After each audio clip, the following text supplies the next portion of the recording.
Hi, what's going on guys? It's Almond. Welcome back to another Wizard101 video. In today's video, we're going to be talking about the best seeds to garden in Wizard101. Now, I'll give you guys a variety of seeds, stuff that you can start off with, stuff that honestly what I would use, and some honorable mentions, of course. So hopefully you guys enjoy this type of style of video. Be sure to leave a like, subscribe, all type of stuff. Appreciate everyone that's been leaving comments on the videos or even just joining the Discord. We are on the rise to 1.3k members in the Discord, and I appreciate all the people that do comment and just share this video around. It does help out the algorithm quite a lot, more than people realize. It genuinely has, and I've noticed it myself quite a lot. So just even leaving a like or commenting or just even subscribing does mean a lot. So let's talk about seeds right now. Gardening is quite of an important aspect in my opinion. For example, we can even go to my house. I garden on all my characters. Now, do I expect every person to do that? Not really. Now, what I do personally is I garden four different plots. So I have 69 plots of different seeds. Depends on my characters. So most of my characters have the same exact seeds. That would be like couch potatoes, evil magna peas, and then I even have two plots inside. So I have another 269. There's a 69 plot right here, and then in the back there's another 69 plot. Now I don't harvest these that often because I don't need too many things, because it's if I'm in a dire need, then I'll garden. And keep in mind, I have a lot of different characters, and all these plants are just sitting there. So that tells you why I garden so much. Also, when it comes to gardening, make sure you guys garden in the correct house.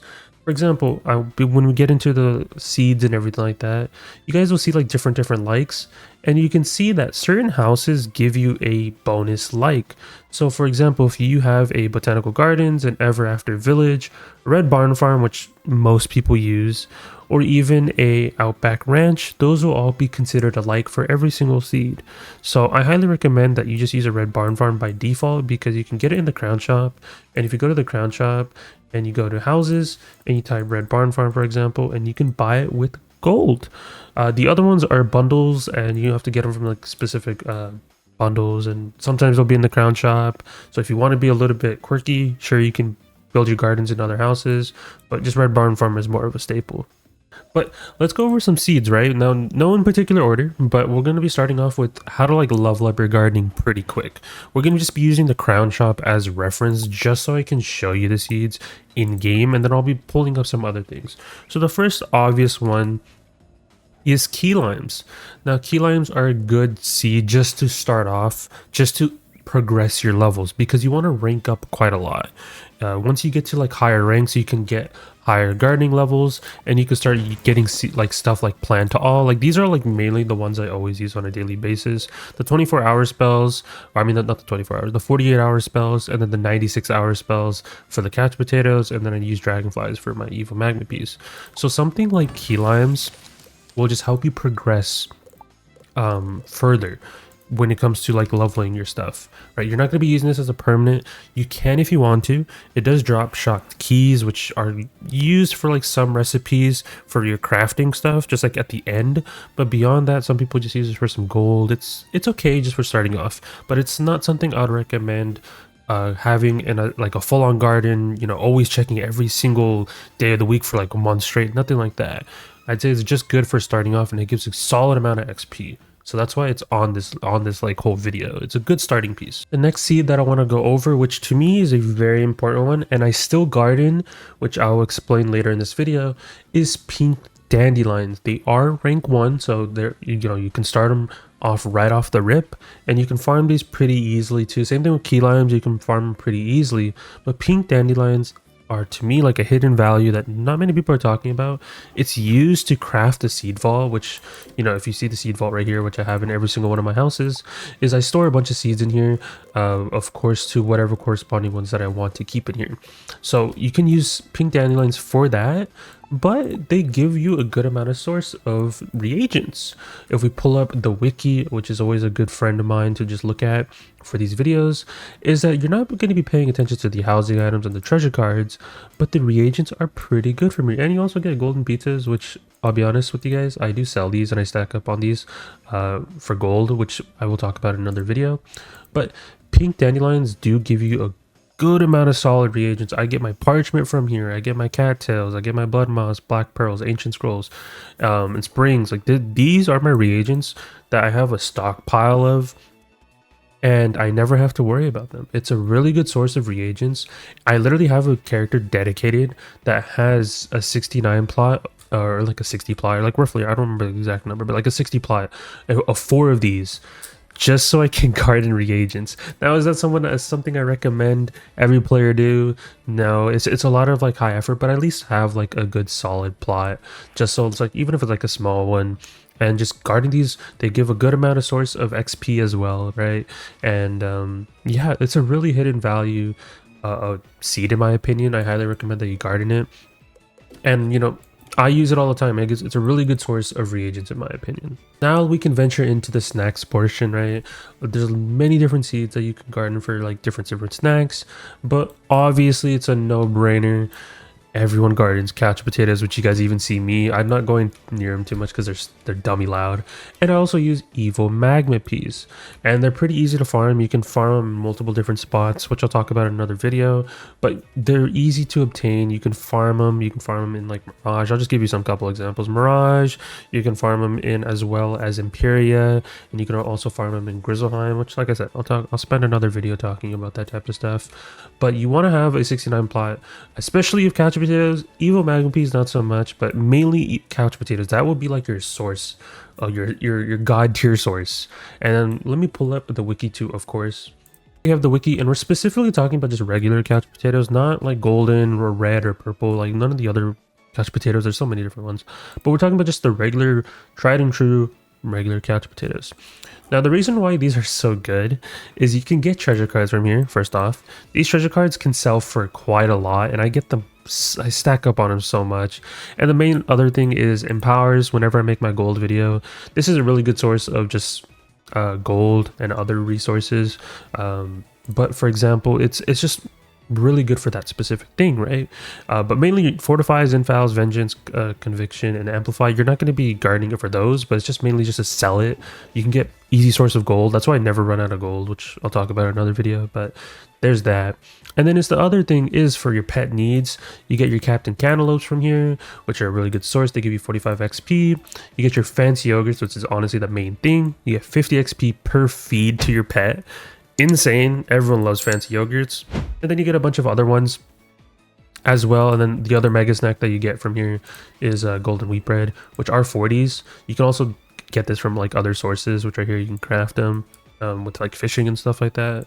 But it's just an easy source of getting these 3 snacks, which everyone uses for pet making. 45, 40, and 50, right? And if it's double pet XP, this is 100.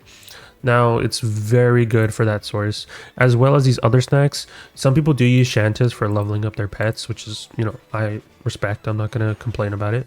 But I honestly sell my Shantas, I'm not even going to lie, because I have too many. So these other snacks like golden pizza, jar of jelly beans, killer tomato, Shanta puddings, and Taco Town special. If you don't want to keep them, you're more than welcome to just sell them to the bazaar. It's an easy income of gold. And there's that. And you can see the gold values from right here too. So imagine if you have a 69 plot of it, it's pretty insane. And you always get your seed back because it's a crown plant. If it's not a crown plant, you do not get your seed back. So keep that in mind. But most of the, like literally every single plant that we're going to talk about in this video are all crown plants, and you can farm them. So you can see that. You can check the wiki for the values as well. But very recommendation to eventually get yourself a couch potato 69 plot. There's plenty of videos. I'll even eventually make one if people ask me to. But yeah, you can just get that set up and you're good to go for the long run. And then the other thing I did talk about was evil magma peas. Now, I do recommend at least some people, at least on one of their characters, garden evil magma peas. They are a very good resource, in my opinion. Of course, if we go over here, you guys can see it does give you a solid amount of reagents. You get your ether from here. I do still have so much ether, but I do use it as like a gold source. Golden pearls, sandstone, scrap iron, and sunstone, which I do chase after sometimes. So, but like I use this as a reagent source. The treasure cards, not so much anymore. I know you do get faint and pierce from here, but I haven't been needing any of these realistically. The only thing that's like good from here in my opinion now is just pierce, maybe cleanse charm, but that's about it. I don't really need the treasure cards from here. So, and if I do get treasure cards from here, I just sell it. It's free gold. But you do get mega snacks from here. You do get your Captain Cantaloupe. You do get your fancy yogurt. You do get your golden wheat bread from here. And then as well as you get your mystic dragon fruit, right? That's another thing. This will give you 45, but it's also different. It's tailored towards different attribute talents. So you also have to keep that in mind as well. And then you do get your cherry tomatoes as well from here, so that's another 40, and those are tailored towards different stat values as well. So it's a very good way of getting more mega snacks, but it's a little bit less. So you guys can see right here, Elder Harvest, you get one reagent, 1 2 3 treasure cards, and then you have certain percent chance of when it comes to like the treasure cards, but you realistically only get like 1 mega snack per harvest. That's another thing, and it tells you the values right here as well. So keep that in mind. Wiki is good with those percentages, so I do trust it when it comes to that. But yeah, this is a really good seed to garden, and that's why I have a garden right here. They're elder because I don't need a garden right now. Like I said, I have so many gardens on my account. I have 4 on each character, so it's kind of annoying to do every single time. Now another good seed, which I used to garden so much. I stopped a little bit. I used to have it on one character and just have like 460 plots of them, but I don't need to anymore because I've stockpiled so much of. But it's King Parsleys. King Parsleys are a really good plant as well. They have it, basically each of these plants have their own set things that you want to chase after. And if we go to King Parsley over here on the wiki, is that you can see what it does drop is it does drop amber. Amber is specifically good for crafting spells in my opinion, and you can see it's used in some other stuff as well, but like such as like housing stuff or whatever. But the main premise is people use amber to craft your spells. So if instead of you wanting to go farm spell elements and stuff like that, you can use it to just craft the base spell to save yourself some spell elements. So that's why King's Parsleys are just so good for that aspect. You also get diamonds from here, black pearls, spring, sunstone, all that stuff. So this plant, in my opinion, is mainly just a reagent plant. Now it does give you some snacks, but if we quickly look, none of these are mega snacks and none of these are valuable. So they're just kind of fodder and you just sell them in the bazaar. They don't give that much gold. You can see right here sell price. The sell prices are going to be a little bit skewed because the fact is the bazaar update. So even then they're still going to be low value in the bazaar. But yeah, main thing is you're using King Parsley for is the reagents. Now this is also going to be including Ultra King Parsleys. Now upon a harvest of a King Parsley, there's a chance of you getting a Ultra version. Now what the Ultra variations do give you, they give you some more housing items, some treasure cards. The treasure cards are meh in my opinion to me, like unless you care about certain stuff from here, that is up to you. But you do get your reagents from here. You do get also like Merle's Whisker. You do get the moats if you still need to craft your Darkmoor decks, of course. And it's a wide variety of reagents like Amber Dust and, you know, Agave Nectar, which a lot of people do use. So it's a very good source for that. And then when it comes to the snacks, like I said, this is just one of those things where we can quickly glance over them, but it's nothing insane. Like you can see rank 7, rank 5, rank 7, 7, 7, and I think that's it. Yeah.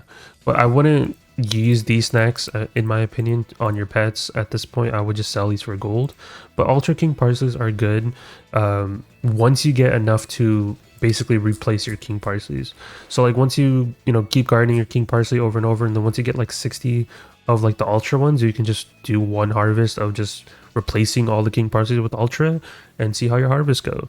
So that's another thing with the reagents. And as I stated earlier in this video with pink dandelions are a good source of reagents too.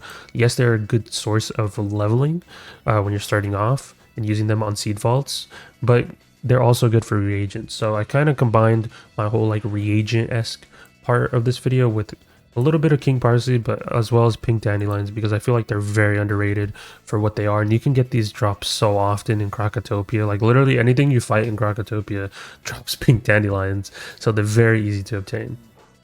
Now, I do want to add some honorable mentions. This is like the honorable mention part of this video, where we talk about some other ones that I feel like they're usable, but I wouldn't. They have their own little niches. Right now, couch potatoes you should always garden. Pink dandelions, in my opinion, you should always garden. King Parsleys you should garden to a certain extent. Once you get your amber, once you get all your spells, they're not really that needed unless you care about reagents and stuff like that. Then you can garden them and like garden pink dandelions as well. But like the main stuff you're really gardening 24/7 is going to be like couch potatoes, evil magnet peas, right? That's like what main people do, right? So this honorable mention is like this whole portion of the video is more tailored towards like, yes, you can still garden them, but like they have their own specific niches. You get what I mean? So like one of those specific niches is like deadly elephant ears. Now, deadly elephant ears, I used to garden when I first started out. You know, for when I first started on my account and everything like that. The main reason I would realistically garden them is they do give solid reagents, like I said, sunstone, sandstone, diamonds, of course, ether, vine, and they do drop some mega snacks. So like if we quickly open these up real quick, I'll show you just a quick gander at everything it drops. If you already know what deadly elephant ears drop, you guys can like skip this portion of the video, but you do get baby carrots, but they only give 25. You do get crab apples that are only 25, and then you do get chubby broccoli, those are 30, and then you have 25 right here for this rank 8, 30 right here, 30, 25, and 30. Now, yes, you do get some mega snacks from here, but it's just the thing is, like, couch potatoes just do it better. You get 50, a 45, and a 40. These are all like a roughly around the 30 margin, 30 and 25. So that's why it's like kind of like an honorable mention, because couch potatoes just do it better, right? And like I know you can make the argument of pet attributes, and like, you know, maybe you want like certain ones from deadly elephant ears, which is okay, but I used to garden them, right? And I know some people might ask about the ultra elephant ears. They're okay. I wouldn't dedicate gardening these, right? Because the housing items or whatever, the treasure cards, most of these are like buyable snacks or whatever. And then yes, you could make the argument about reagents, but the other reagents, in my opinion, just do it better. So that's why I'm not going to be like including this one. But like deadly elephant ears, I can understand. That's why it's an honorable mention if you want to garden it for like reagents and then a chance at a mega snack. But realistically, I mean, it's not realistically a chance, but you do get a guaranteed mega snack. But it's the fact that just the other seeds do it better, so that's why it's an honorable mention. Now, another honorable mention that's on the list is sword ferns, right? Sword ferns are pretty decent in my opinion, depending on how you want to look at it. The housing items or whatever, you're mainly just using this for a chance at getting a ambrosia. That's realistically it. Now, this does have a rival against the fancy yogurt, you know. This does have a 50 on it, so I can understand if you want to garden sword ferns for specifically that. There are some other snacks in here, like as you saw earlier with the green tomatoes and some of the other ones. The treasure cards are okay in here, but mainly out of all these treasure cards, in my opinion, that you would want is just dragon blades. They're really sold in other vendors, right? They're auctionable in the bazaar, but that's about it. You can craft some, right? But dragon blades are a little bit more annoying to get. Now with like the item cards and stuff like that, it's not really a big issue with so much gear having dragon blades on them. But yeah, that's about it for the main part of like sword ferns, in my opinion. It's mainly just at a chance of getting that ambrosia. That's why people garden it. I see people still garden it to this day. But it's up to you. It's up to you. That's why it's on the honorable mentions list, because yes, you can get a ambrosia, you can get some of these other snacks, but realistically, couch potatoes are just the number one, right? They just do it better, right? So that's why I don't really include those. Now, the one of the other seeds or like section part of the honorable mention is the jewel seeds. Now, getting the jewel seeds is a little bit annoying. That's why they're on the honorable mention list, right? Because I don't expect people to have these. Is you specifically get them from the Farley Gardening Pack, and these are really good, especially the tier ones in my opinion, but they're only explicitly from here. I'm pretty sure you can't buy these from the Crown Shop. Like if we just, yeah, like you can't even buy them. They're specifically from the Farley Gardening Pack, but they all have their own right. So if we pull it up right here, for example, if we look at the tier one, if you garden these, they give you a lot of different items. They give you tapestries if that's something that you care about. They give you socket wrenches as well. They give you dragon blades, balance. They give you so many cards, so many reagents, as well as, in my opinion, the highlight, I guess, where is it? Is the tier jewels right here. You can get energy jewels from here. Energy jewels aren't craftable or anything like that. The only source of getting them is specifically through packs or gardening tier jewel blossoms. Now, from what I've been hearing in the community is that getting these tier jewels is mad rare, and I wouldn't, you know, I wouldn't doubt it, because at Elder, if you look right here, at Elder, you get one tier jewel. If you look at this big pool, you're kind of just harvesting a pack at that point because of the amount of items that are in this pack. So it is an honorable mention, but if somehow, I know at one point in the game, there used to be a thing. It's not any like only OGs would remember this, but essentially they had a thing where double gardening was literally giving you double seeds. So what people used to do is they would spam open the packs, get yourself a bunch of jewel plants, harvest them, and they'll just double their seeds. But that is obviously not a thing now. So there are people out there that have like 69 or 60 plots of a lot of these jewel plants because they all specialize in their own thing. Like the star one, you're going to see it's a lot of stuff, but it's tailored towards the star jewel. The circle jewel is tailored towards obviously, or the circle jewel plant is tailored towards circle jewels. So you can get like Pearson, all that other stuff. And then same thing with like triangle as well, right? So they're all good in my own right. I wouldn't put like, you know, all of them. I wouldn't like only include one of them and that's it. I think they're all good in their own right. But if I had to put one at the top, it would be the tier jewel because the fact is they have energy jewels on them. That is quite insane.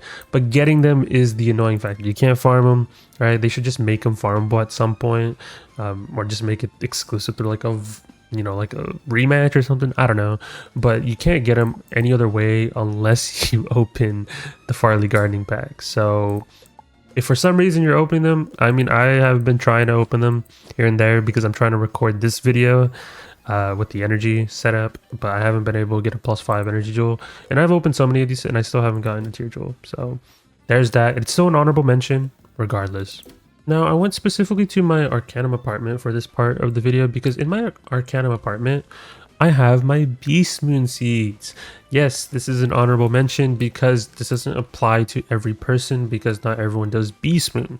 Now, I garden these quite often, right? I even have like different seeds in here that I like try to craft at my own time, but you can garden them. Now, I'm not going to classify specifically Beast Moon seeds or elemental seeds or school specific seeds. They're all good in their own right, but the school one specifically will harvest one. You can see I just got so many rewards from that. But basic premise is you can get idols for here for Beast Moon. But another thing is you can get spell elements from here. You can see that I got Obsidian, Colossus, Iron Curse, Elemental Golem, and Infestation. You specifically garden these for, of course, Beast Moon related items, but you also get spell elements. So that's why I'm including this as the honorable mention, because I know some people would rather wait for Portal of Peril. Portal of Peril is a better way of getting the spell elements in my opinion. But if you want to harvest these, I highly recommend that you do so, because once you get the school specific seeds, those school specific seeds will give you spell elements for that corresponding school. So that's why they're very nice to have. I highly recommend. And there's that. So that's why it's an honorable mention, because I know not everyone wants to venture into the Beast Moon activities, and that's okay, but they're very nice to garden. You can only have 3 because you have to use these specific planters, Beast Moon planters. You can't make like a 69 plot of these or anything like that. You only get 3 planters, so there's that. But highly recommend that you do it. You can, if you wanted to, you can even garden 3 on every single character. I know some people who do that, so that's like an option for you. But I only garden them on my Storm just because I don't have the time to go on all my characters every single time of the day, because I'm also like busy recording videos and like scheduling stuff out. So I only garden them on my Storm, and that's okay with me. But I know some people who garden it like on every single character. So there's that. Now that is basically it for the best seeds that you would garden in Wizard101. Now, of course, right, I went over the portion where it's like, hey, these are the best seeds for leveling, best seeds for snacks, reagents, and then I even went over the honorable mentions for like spell elements and some niche stuff. Now, of course, a lot of these are like specifically crown plants, which most of them are. And like I said, a lot of them are farmable. Key limes you can farm. Pink dandelions are easy to farm in Crocotopia. You can literally kill like 90% of the mobs in there and they all drop it. That's literally how I got mine. Catch potatoes, you can farm them. So as I said, evil magma peas you can farm too. If you're gonna farm, just farm the spider monkeys and Imperia. That's kind of like a no-brainer for me. And then king parsley is a wide variety of mobs drop it, and you'll get a bunch. Same thing with deadly elephants, deadly elephant ears, and then as well as sword ferns. Jewel plants is going to be a little bit more tedious. That's why it's honorable mention. I didn't even want to like include it on the list, but at the same time is they have value behind them. I can't lie and just say there's no value behind them. There literally is. But like I said, it requires you opening a pack and RNG, and it's tailored towards like very specific people. And then of course Beastman plants, as I stated, very good for like spell elements, and it's specifically tailored towards like those people who play Beast Moon, but you also get spell elements. So hey, you could do that in the meantime. And I know I didn't include some plants. I know some people are probably like, oh, why didn't you include like fickle pickles? Why didn't you include why didn't you include deadly fly traps, or like some other ones that are like you can, you know, you have to go buy from a vendor. The thing is with the crowns plants or whatever, I specifically choose them over the other ones because the fact is you don't have to go buy the seed or get the seed again. You always get a seed back with crown plants. The beastman plants, of course, you don't do that. That's why I still included them on the list because of their niche, but I didn't want to include the other ones. And the ones I specifically included in here just kind of outright top the other ones in my opinion. Same thing with like reagents and stuff like that. I can include, there's something that I did want to include, but I didn't put it on the list, which are silver trumpet vines, because you do get the braided vines, and those braided vines are needed for seed vaults anyways. So I could include that on the list as well. But you're only using silver trumpet vines, in my opinion, just for that specific reagent. And honestly, I haven't even gardened trumpet vines myself. I have so many braided vines, I don't know what to do with. So for me, that's really not much of an issue. But like if you want to keep your silver trumpet vines for that specific reason, you can. But that is up to you. You guys let me know your thoughts and opinions down below. But like I said, this is just my opinion, and you're more than welcome to have your own opinion with the seeds and stuff like that. But this is just my, like I said, this is just what I would approve and what I would tell a new player to go out and farm. And make sure you leave a like, subscribe, all type of stuff. Join Discord if you guys haven't, as I always state. And I appreciate literally all of you guys. Hopefully we can get 5K by the end of the year. And if we do, that would be insane. So hopefully you guys can help out your boy, and I'll talk to you guys in the next one. Peace out, guys.